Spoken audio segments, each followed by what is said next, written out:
تعالوا نرد شويه على اسئلتكم اللي انتوا بتكتبوها لنا في التعليقات.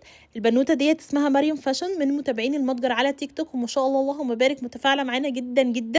كاتبالي كومنت بتقولي تنصحيني اخد اني نوع برفيوم عشان انا محتاره. طبعا السؤال عام، واحنا عندنا انواع كتير جدا من البرفانات، بس انا مش هقولك على برفان بعينه، انا هقولك على عرض نصيحه اخت لاختها ما ينفعش تفوتيه عندنا، وهو بجد عرض باي 1 جيت 1 فري. تخيلي كل الانواع اللي انا بصورها لك دلوقتي حالا ال 30 مللي، لو اشتريتي قطعه هتاخدي القطعه الثانيه هديه مجانيه. المفروض العرض دوت انا ما روجش ليه اصلا، لان هو في مكسب للعملاء اكتر ما مكسب لينا احنا كستور، بس يا جماعه عيد وداخل علينا، وبجد داخل علينا مناسبات كتير قوي، فانا شايفاه من احلى العروض اللي احنا عملناها. لذلك والله انا مش عايزه الغيه، نازل كوليكشن خطير يعني، لانكوم، مونسيرا، الكوليكشن بتاع سي، ايدول، وكمان لافي بيل، و2126 سكاندل، جامبول، بكارات روج، توم فورد، فيكتوريا، شانس، شانل، لابر، وكمان جوتشي. انواع كتير جدا جدا يعني. قوليلي ازاي دي تاخدي قطعه والتانيه ببلاش، وبجد سعرهم معقول قوي.